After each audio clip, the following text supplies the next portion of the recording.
வணக்கம் நண்பர்களே. இந்த வீடியோவில் நான் உங்களுக்கு ஒரு கதை சொல்ல போகிறேன். கதையை ஃபுல்லாக பாருங்கள், நிச்சயமாக உங்களுக்கு பிடிக்கும். கண்டிப்பாக கண்ணுக்கும் செவிக்கும் விருந்தாக இருக்கும். கதை பிடிச்சிருந்தா லைக் அண்ட் ஷேர் பண்ணிவிட்டு கமெண்ட்டும் பண்ணுங்கள்.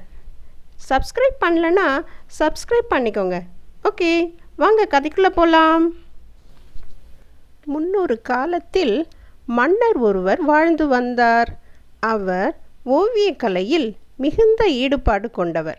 எனவே அரசாங்க வேலைகளுக்கு இடையே ஓவியர்களை ஊக்கப்படுத்தும் விதமாக அவ்வப்போது ஓவிய போட்டி நடத்தி வெற்றியாளர்களுக்கு பரிசுகளையும் பொற்காசுகளையும் வாரி வழங்கினார். அப்படி ஒரு ஓவிய போட்டிதான் அன்றும் நடைபெற இருந்தது. மொத்தம் 3 போட்டியாளர்கள் மட்டுமே வந்திருந்தனர்.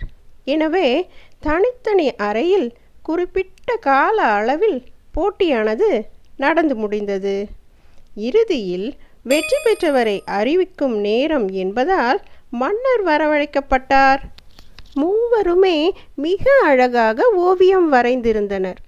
மன்னர் யாருடைய ஓவியத்தை தேர்ந்தெடுப்பார் என்று அவையோர் அனைவரும் எதிர்பார்த்து காத்திருந்தனர்.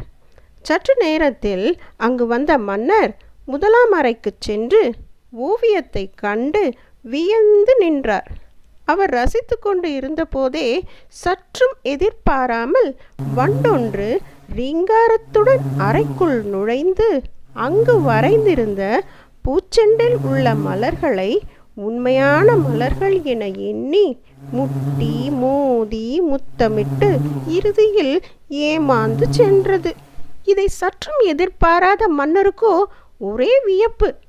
ஆஹா, பேஷ் பேஷ் என கூறி அடுத்த அறைக்குள் நுழைய அந்த ஓவியத்தை கண்டு பூரித்து நின்றார்.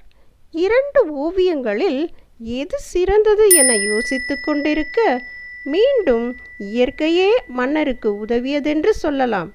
ஆம், எங்கிருந்தோ வந்த அணில் ஒன்று 2வது ஓவியத்தில் வரைந்திருந்த பழக்குடையில் உள்ள பழங்களை உண்மையான பழங்கள் என எண்ணி அதை உண்ண தாவியது.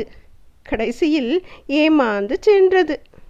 இதை ரசித்து பார்த்து கொண்டிருந்த மன்னர், சபாஷ், சரியான போட்டி என சொல்லிக்கொண்டே 3வது அறையின் வாசலில் நுழைய முற்படும் போது அனைவரும் திடுக்கிடும் வண்ணம் அந்த அறை வாசலில் நின்ற சேவகரை மன்னர் கோபத்துடன் உரத்த குரலில், என்னுடைய அரியாசனம் எங்கெப்படி வந்தது என கேட்டுக்கொண்டே அதில் சென்று அமர எத்தனித்தார். மன்னரால் அமர முடியவில்லை, அமரவும் முடியாது. இதென்னடா மன்னருக்கு வந்த சோதனை என எண்ணிக்கொண்டே இன்னும் அருகில் செல்ல, அடடே, அருமை அருமை என சந்தோஷத்தின் எல்லைக்கே சென்று விட்டார் மன்னன். ஆம், அதுதான் 3வது ஓவியம். அனைவரின் பார்வையும் அந்த ஓவியத்தின் மீது. மன்னரோ ஆனந்தத்தின் உச்சியில். இறுதியில் வெற்றியாளரை அறிவிக்கும் நேரம் என்பதால் சபையில் எங்கும் மௌனம் நிலவியது. பூச்செண்டு பழக்கூடை 2ஐயும் விட மன்னனின் அரியாசனம் வெற்றி பெற்றதாக மன்னன் கூறினார். காரணத்தையும் தெரிவித்தார். 3 ஓவியங்களும் சிறந்தவைதான். எனினும் 3வதாக உள்ள அரியணை ஓவியம் மிக தத்ரூபமாக இருந்ததோடு என்னையே உண்மையான அரியணை என எண்ணி ஏமாற வைத்துவிட்டது. எனவே அரியணை வரைந்தவரே இப்போட்டியில் வெற்றி பெற்றார் என அறிவிக்கிறேன் என்று கூறி அவருக்கு பரிசுகளையும் பொற்காசுகளையும் வாரி வழங்கி பாராட்டினார்.